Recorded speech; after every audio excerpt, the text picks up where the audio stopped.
Hello students. बेटा आज हम मंत्रा में अपनी पहली कविता जिसका नाम है देवसेना के गीत और कार्नेलिया के गीत, ठीक है बेटा, इनका अध्ययन करेंगे। बच्चे जैसे कि आप जानते सभी को पता है कि इसके जो कवि हैं वो हैं फेमस रचनाकार जिनका नाम है जयशंकर प्रसाद। बेटा कौन नहीं जानता उनको। जयशंकर प्रसाद जो हैं वो आधुनिक काल के छायावादी दौर के प्रमुख स्तंभों में से एक स्तंभ माने जाते हैं, ठीक है बेटा। पंत, प्रसाद, वर्मा और निराला, ये चार जो हैं वो फेमस कवि हैं छायावाद दौर के, ठीक है बेटा।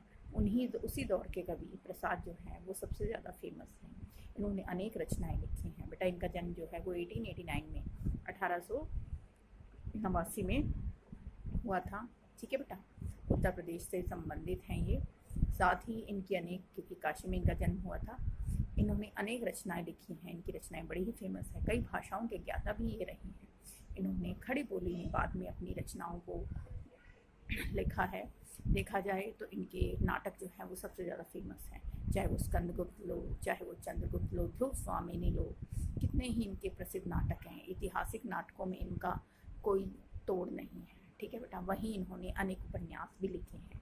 इरावती, तितली, ठीक है बेटा। कामायनी, इनका फेमस कामायनी इनकी सबसे ज़्यादा प्रसिद्ध रचना है, ठीक है बेटा, जो खड़ी बोली की रचना मानी जाती है, ठीक है बेटा। इन्हें साहित्यिक सम्मानों से भी सम्मानित किया गया है। इनका निधन जो है वो 1936 ईस्वी में माना जाता है। ज़्यादा लंबा का जीवन काल इनका नहीं रहा, बहुत छोटा जीवन काल था, लेकिन इस छोटे से जीवन काल में इन्होंने महत्वपूर्ण रचनाएं दी हैं, ठीक है बेटा। इन्हीं की प्रसिद्ध रचना जो है देवसेना के गीत, आज हम इसको अध्ययन करेंगे, जो उनके प्रसिद्ध नाटक स्कंदगुप्त से अवतरित हैं, ठीक है बेटा। देवसेना का गीत, बेटा ये एक गीति काव्य है। गीति काव्य इसलिए है क्योंकि इसे एक गीत के रूप में स्कंदगुप्त नाटक में रखा गया है, ओके बेटा। स्कंदगुप्त नाटक, स्कंदगुप्त जो है वह स्कंद प्रदेश के राजा का नाम है, स्कंदगुप्त, ओके बेटा। वहीं दूसरी तरफ मालवा के नरेश राजा बंधु वर्मा की बहन जिसका नाम था देवसेना, उनकी प्रेम कहानी का यहाँ पर पूरा का पूरा वर्णन है। लेखक कहते हैं जयशंकर प्रसाद जी कि मालवा के राजा बंधु वर्मा को जब युद्ध में वीरगति प्राप्त हो गई, उनका संपूर्ण परिवार नाश हो गया, संपूर्ण परिवार नष्ट हो गया, तब जाकर बंधु वर्मा की बहन जो है जिसका नाम देवसेना है, ठीक है बेटा, उसने राष्ट्र सेवा के लिए अपना संपूर्ण जीवन व्यतीत कर दिया। वह भिक्षुणी बन जाती है। इससे पूर्व जब वह समृद्धि के दौर से गुजर रही थी, अर्थात जब भाई जीवित था, तब उसने स्कंदगुप्त से प्रेम किया था, ठीक है बेटा। लेकिन स्कंदगुप्त ने उसके प्रेम को नहीं समझा, ठीक है, जिसके चलते स्कंदगुप्त जो था वह मालवा के ही एक धन कुबेर होता है बेटा, बहुत बड़ा धन संपत्ति, पूंजीपति, ठीक है बेटा, सामंतवादी व्यक्ति की बेटी विजया से प्रेम करता था, ठीक है बेटा, जिसके चलते उसने विजया के लिए मालवा के नरेश बंधु वर्मा की बहन का प्रेम ठुकरा दिया। ऐसे में देवसेना ने, जिसने अपना संपूर्ण जीवन किसके प्रेम में बिता दिया था बेटा, स्कंदगुप्त के प्रेम में बिता दिया था, उसे आहत मिलती है, धोखा मिलता है, ठीक है बेटा, जिसके चलते वह बाद में पांडदत्त के साथ, जो कि बौद्ध भिक्षु होते हैं बेटा, उनके साथ वह भिक्षुणी बनकर दर दर भीख मांगती भटकती है, ठीक है बेटा। क्यों? क्योंकि अब उसे लगता है जैसे उसके जीवन में कुछ शेष ही नहीं रहा, ठीक है। ये उसी की विरह वेदना को व्यक्त करने वाला ही कविता है, ठीक है बेटा, जिसे कविता के रूप में यहाँ पे लिखा गया है, लेकिन है ये गीति काव्य, ठीक है बेटा।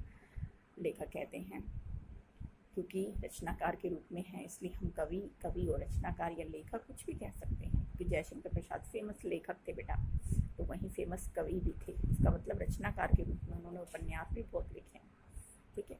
तो यहाँ पर लेखक क्या कहना चाहते हैं, ध्यान से सुनिए।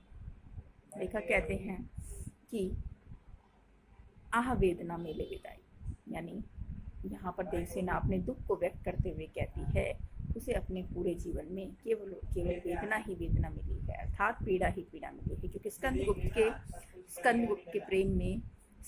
के प्रेम में पड़कर उसने केवल और केवल दुख ही दुख हासिल किया है, क्योंकि स्कंदगुप्त ने कभी उसके प्रेम को नहीं समझा, ठीक है बेटा। उसका पूरा जीवन स्कंदगुप्त के प्रति ही समर्पित था, क्योंकि वह स्कंदगुप्त के प्रेम की ओर आकर्षित थी। लेकिन स्कंदगुप्त जो विजया से प्रेम करता था, उसने कभी उसके पीड़ा को नहीं समझा, ठीक है बेटा। और केवल और केवल उसे दुख ही दुख दिए, जिसके चलते उसने अपना पूरा यौवन, अपना पूरा जीवन जो था उसी को समर्पित कर दिया। ठीक है, वह उसके प्रेम में इस कदर दीवानी हो चुकी थी कि उसने मान मर्यादा लोक लज्जा को भी नहीं देखा। ठीक है बेटा, ऐसे में जब बंधु वर्मा का निधन हो जाता है, उसका पूरे परिवार का पतन हो जाता है, तब भी स्कंदगुप्त जो है वह उसे शांति देने के लिए या उसे धैर्य बंधाने नहीं आ पाता, जिसके चलते उसे लगता है कि उसका यह जीवन व्यर्थ है और वह अपना सारा जीवन जो है वो देश सेवा के लिए, कल्याण के लिए बिता देती है। ठीक है, लेकिन क्योंकि स्कंदगुप्त को उसने अपना सर्वस्व जीवन सौंपा था, उसके प्रेम में ही वह विरह वेदना सहन कर रही थी, उसके प्रेम को वह छल मानती है। ठीक है बेटा, क्योंकि वह भ्रमवश ही ऐसे व्यक्ति पर अपना जीवन व्यतीत कर रही थी, लुटा रही थी, अपना सब कुछ लुटा रही थी, जिसने उसकी प्रेम को नहीं समझा, कभी भी प्रेम की कदर नहीं की। आज उसे इस बात का एहसास हो रहा है कि वह भ्रम में ही जीवन व्यतीत कर रही थी, उसने भ्रम में ही अपना पूरा यौवन बिता दिया। ठीक है बेटा, जिसकी वह रक्षा करती चली आ रही थी, काश वह पहले ही इस बात को समझ जाती। लेकिन आज भी वह उसके प्रेम को, प्रणय का प्रस्ताव पाकर कुछ समय के लिए, ठीक है बेटा, उसके प्रेम में क्या हो जाती है, सुखी भविष्य की कल्पनाएं करने लगती है और उसकी कल्पनाएं उसे मिथ्या लगती हैं। क्यों लगती हैं? क्योंकि उसे लगता है कि अब तक जो उसने मेहनत की, परिश्रम किया, क्योंकि वह उस रास्ते को त्याग चुकी है, उस पथ पर अब वह आगे बढ़ेगी तो उसका जीवन विनाश की ओर ही जाएगा। ठीक है बेटा, लेकिन फिर भी जैसे थका हुआ पंथी कुछ समय के लिए सुख स्वप्नों की नींद में डूब जाता है। ठीक है बेटा, और कोई पक्षी जब उसके उस नींद में विघ्न डालता है, ठीक है बेटा, और राग गाते हुए, तब वह उस नींद से, उस कल्पनाओं से या उस सुख सपने से बाहर नहीं आना चाहता, उसे उस सुख कल्पना से बाहर आने में दुख होता है। ठीक ऐसे ही वह भी स्कंदगुप्त के प्रेम में ही डूबे रहना चाहती है, वह सच्चाई और वास्तविकता का में नहीं आना चाहती। क्यों? क्योंकि उसे लगता है कि स्कंदगुप्त जो है वह दोबारा उसका प्रणय प्रस्ताव जो है स्वीकार करेगा, लेकिन वो करता भी है। बाद में जब स्कंदगुप्त उसके जीवन में दोबारा आता है, लौटता है और उसके सामने विवाह का प्रस्ताव रखता है, तब उसे कहीं ना कहीं आहत मिलती है। उसे लगता है उसका सारा श्रम जो है वह व्यर्थ गया।